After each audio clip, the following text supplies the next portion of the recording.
മദീനയുടെ തെരുവിലൂടെ ഓടി നടക്കുകയാണ്, നിലവിളിച്ചുകൊണ്ട് ഓടുകയാണ്. എന്താണ് വിളിച്ചു ചോദിക്കുന്നത്? മുഹമ്മദ്, അല്ലാഹുവിന്റെ പ്രവാചകൻ എവിടെയാണ്? നബി എനിക്കൊന്ന് കാണിച്ചു തരുമോ? റസൂലിനെ എനിക്കൊന്ന് കാണിച്ചു തരുമോ? നിലവിളിച്ചുകൊണ്ടൊരു പെണ്ണിങ്ങനെ ഓടി നടക്കുകയാണ്. അവസാനം അവിടെ നിന്ന് സ്വഹാബത്ത് പറഞ്ഞു, പെണ്ണ്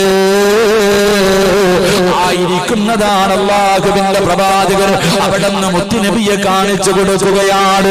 പടച്ചറപ്പേ, പെണ്ണ് പടന്ന് ഇലാ ഹദ്റത്തി റസൂലില്ലാഹ്, മുത്തുനബിയുടെ ചാരത്തേക്ക് കരഞ്ഞുകൊണ്ട് ഓടുകയാണ്. യാ റസൂലല്ലാഹ്, അല്ലാഹുവിന്റെ നബിയേ, എന്റെ പാപം അല്ലാഹു പുറത്തു തരുമോ? എനിക്ക് തൗബയുണ്ടോ നബിയേ? പ്രവാചകന്റെ മുന്നിൽ കിടന്ന് നിലവിളിക്കുമ്പോ പ്രവാചകൻ അവിടെ നിന്ന് പരന്ന് കരച്ചില് നിർത്തൂ, നീ നിന്റെ നിലവിളി നിർത്തൂ. എന്താണ് നിന്റെ ജീവിതത്തിൽ സംഭവിച്ചതെന്ന് പറ. മുത്തുനബി അവിടെ നിന്ന് ചോദിക്കുമ്പോ പെണ്ണ് പറയുന്നു, യാ റസൂലല്ലാഹ്, എന്റെ ഭർത്താവ് ഒരു കച്ചവടക്കാരനാ, എന്റെ ഭർത്താവ് ഒരു കച്ചവടക്കാരനാ. എന്റെ ഭർത്താവ് പോയാ മാസങ്ങൾ കഴിഞ്ഞേ വരാറുള്ളൂ. ഗൾഫിൽ പോകുന്നത് പോലെയാണ്, പോയി കഴിഞ്ഞ മാസങ്ങൾ കഴിഞ്ഞിട്ടേ വരാറുള്ളൂ. എന്റെ ഭർത്താവ് അങ്ങനെ കച്ചവടത്തിന് പോയപ്പോ നീ സനയിതു യാ റസൂലല്ലാഹ്,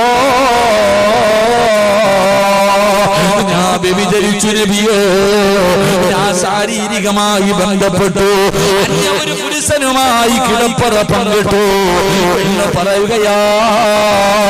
ഞാൻ അതിലൂടെ ഗർഭിണിയായി നബിയേ, അതിലൂടെ ഗർഭിണിയായി. ആരോടും പറഞ്ഞില്ല, ഒരാളും അറിഞ്ഞില്ല. കാരണം ഭർത്താവ് നാട്ടിലില്ല, കൊല്ലങ്ങൾ കഴിഞ്ഞേ വരത്തുള്ളൂ. മാത്രമല്ല കുടുംബത്തിലും പരിസരത്തും വേറെ ആരുമില്ല. ആരും അറിയാതെ തന്റെ വയറ്റിൽ ചുമന്നുകൊണ്ട് നടന്നു. 9.5 മാസം കഴിഞ്ഞു നബിയേ, അവിടെ നിന്ന് ഞാനൊരു കുഞ്ഞിനെ പ്രസവിച്ചു നബിയേ. അവിടെ നിന്ന് ഒരാൺകുഞ്ഞിന് ജന്മം കൊടുക്കുകയാ. അവിടെ നിന്ന് ഒരാൺകുഞ്ഞിനെ പ്രസവിച്ചു. പ്രസവം കഴിഞ്ഞപ്പോ എന്ത് ചെയ്തെന്നറിയോ? പെണ്ണിന്റെ അതാ കുഞ്ഞിന്റെ കഴുത്ത് ഞെരിച്ചങ്ങ് കൊല്ലുകയാ. കഴുത്തു ഞെരിച്ചങ്ങോ കൊന്നുകളഞ്ഞു. 9.5 മാസക്കാലം ഗർഭം ചുമന്നു. മരണവേദനയുടെ വേദനയിൽ നിന്നു പ്രസവിച്ചു. തന്റെ പൊന്നാര മകന്റെ കഴുത്തു ഞെരിച്ചു കൊന്നുകളഞ്ഞു. മയ്യത്തെന്ത് ചെയ്തെന്നറിയുമോ ചെറുപ്പക്കാരാ? ഈ പെണ്ണിനൊരു ജോലി ഉണ്ടായിരുന്നു. അവിടെ നിന്ന് സുറുക്ക കച്ചവടം നടത്തുന്ന പെണ്ണായിരുന്നു. സുറുക്കയുടെ കച്ചവടം നടത്തുന്ന പെണ്ണാ. അല്ലാഹുവേ,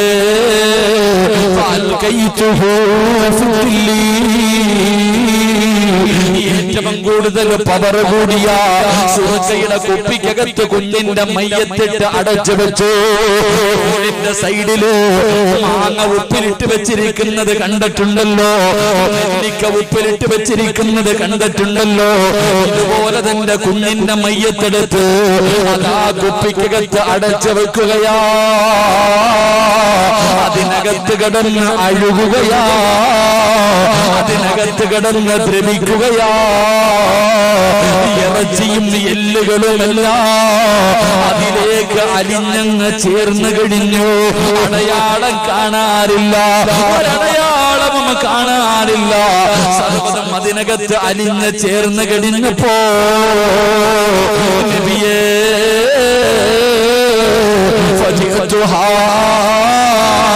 ജനങ്ങൾക്ക് കുടിക്കാൻ കൊടുത്തു. ജനങ്ങൾക്ക് കുടിക്കാൻ കൊടുത്തിട്ട് പൈസ വാങ്ങി അവിടുന്ന് കച്ചവടം നടത്തി നബിയേ. നബി കരയുകയാ, കൈകാലുകളെ വിറയ്ക്കാൻ തുടങ്ങി. മുത്തുനബിയുടെ താടിരോമത്തിലൂടെ കണ്ണുനീരിങ്ങനെ ഒഴുകുകയാണ്. ഒരു പെണ്ണ് മുത്തുനബിയുടെ മുന്നിൽ വന്നിട്ട് പറഞ്ഞു, നബിയെ, എന്റെ ഭർത്താവ് കച്ചവടത്തിന് പോയ സമയത്ത് ഞാൻ വ്യഭിചരിച്ചു. ആ വ്യഭിചാരത്തിലൂടെ ഞാൻ ഗർഭിണിയായി.